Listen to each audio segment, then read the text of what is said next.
Ready. Hunt.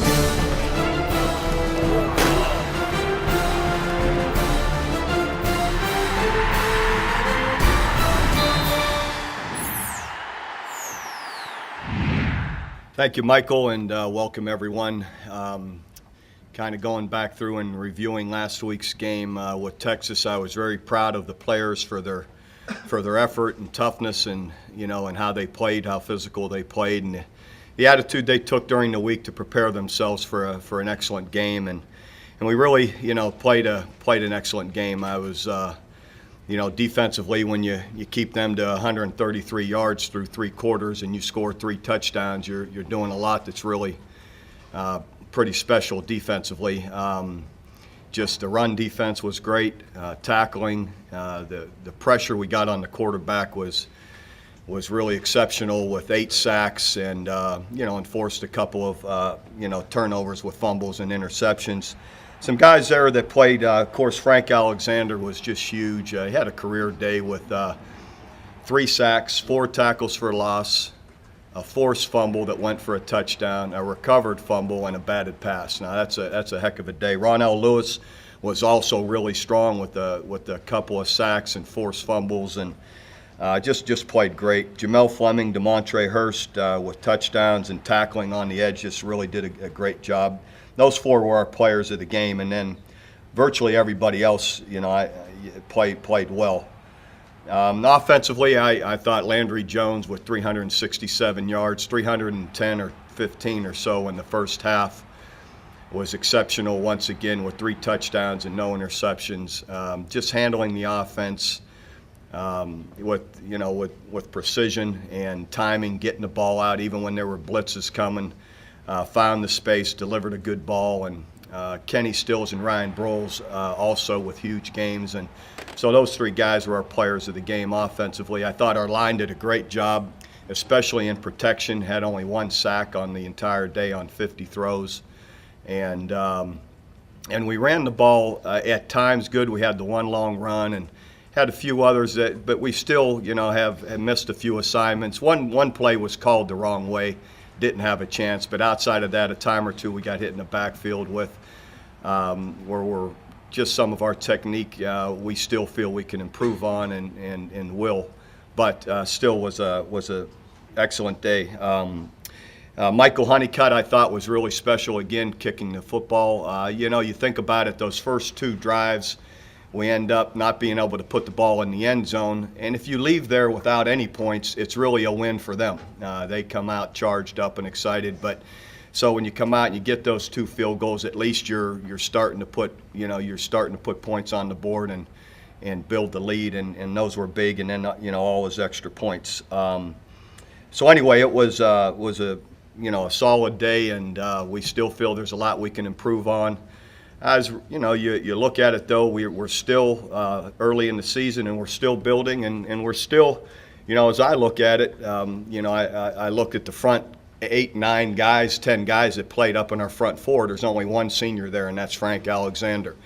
The whole linebacker crew, there's only 1 senior, that's Travis Lewis, and the whole secondary, there's only 1 senior, and that's Jamel Fleming. So we still have a lot of young guys that are going to continue to get better.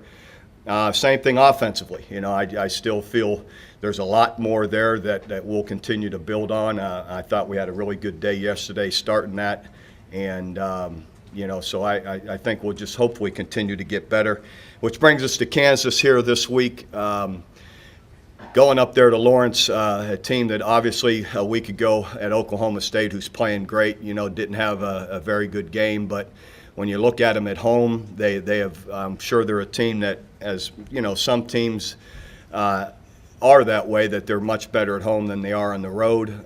They just had a knockdown, 4th quarter game with Texas Tech the week before at home, where they, they went back and forth in that game and ended up losing late. But so we know they're very capable. A team offensively, they're averaging about 460 yards a game. Which is significant.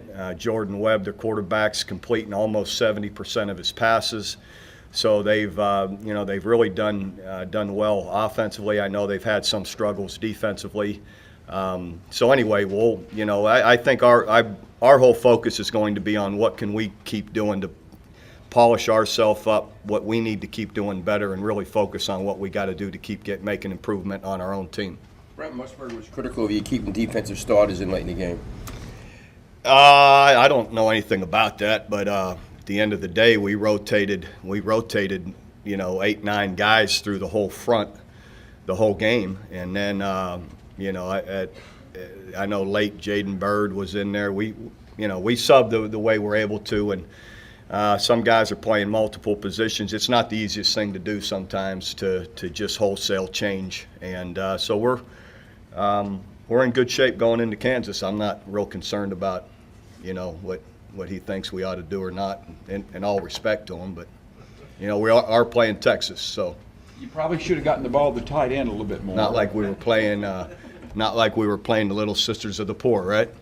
So, we're going to talk about how we're distributing the ball now and who needs to get what carries or who needs to play more, or are we okay with that just today? Kind of setting you up on that. No, just wondering if it was their structure or if it was you felt you had some mismatches with the receivers that made you go that direction instead of much of a tight end game. Yeah, I think we still need to keep finding ways to get the ball to our tight ends, and we have some. Hopefully we can more, but I'm not complaining. We moved the ball, very well, and also and the receivers are making great plays. So it's just one of those situations. A little bit, as you said, a little bit how it's set up. A lot of it was out on the edges where we felt we had opportunities and inseams, and those guys did a good job executing it. Bob, could you talk about the athleticism of your defensive ends? Because you play them in so many different ways, and they always seem to excel. Yeah, they're really great athletes. Everyone's forever talked about Ronell, and they should. He's just an amazing athlete, and Frank is. Frank, as you guys saw, make the interception and. Early in the year, but Frank has great hands. I see him, I can't tell you how many times he'll pick off a screen in practice or one-hand a ball, and, Frank's a great athlete, and I just love how he's just really turned it up, his competitiveness and his technique and the way he's playing. He's really playing at another level. But all those guys are. David, King has come on, and I've loved, maybe the surprise for me that's really been a real positive is RJ and not that it should be a surprise, but he's really come on and is making a lot of nice plays and tips, and so anyway, they're playing well. What about Casey Walker had a really big game too as an inside guy. That's the guy I was just getting ready to ask about because he was hurt last year, really dedicated himself off season. Just talk about his development the last 3 or 4 months. Yeah, Casey's really come on. He's had a bunch of good games and had another really strong and good game here the other day. So it's been a plus for us. And I felt that way coming into the year. I said it a bunch of times. I really believe these guys inside are going to be better than everybody thinks they are, and that's been the case. They've made improvement, and I saw that in the spring, the summer. They keep coming on, and they're playing well. Was a quote in the paper, Brent Venables, if I read it correctly, said that the front is as good as you've had since you've been here. Is that correct, and is that considering the ends and the tackles, I guess? Yeah, I would say right now they're playing as well as anybody we've had. If they can continue that could be the case. I mean, when you look at the sacks, the pressures, the forced turnovers, those kind of things, the productivity's been probably better than any that we've had at least through 6 games. Bob, what has Brent meant to you as an assistant coach? Well, he's been a very consistent, great leader. He's a very bright guy. He's a great worker, dedicated, committed. He's all the positive things you want to say about an assistant coach, and much as anything, I feel a great connection because I feel we're very much the same kind of personalities. We take it very personal and to heart how our team plays, and we're our part of it. And Brent's very much that way, so he's very passionate about it, and the players pick up on that. So and the fact that we have such a long connection. Makes it pretty special too. When do you think it's just a matter of time before he gets a head coaching job? Yes, I would, because he has, again, all the right opportunities. But as you know, as you say, sometimes, opportunities aren't, certain ones aren't maybe what you're looking for either. You have to be careful about that. Do you believe that's what he wants? I mean, I think he's pretty. You'd have to ask him. I'm not going to sit here and speak on what he wants and doesn't, Along those lines, your reaction to what happened to Mike yesterday? Yeah, it's really unfortunate, and it always hurts, when you're close to someone and this happens.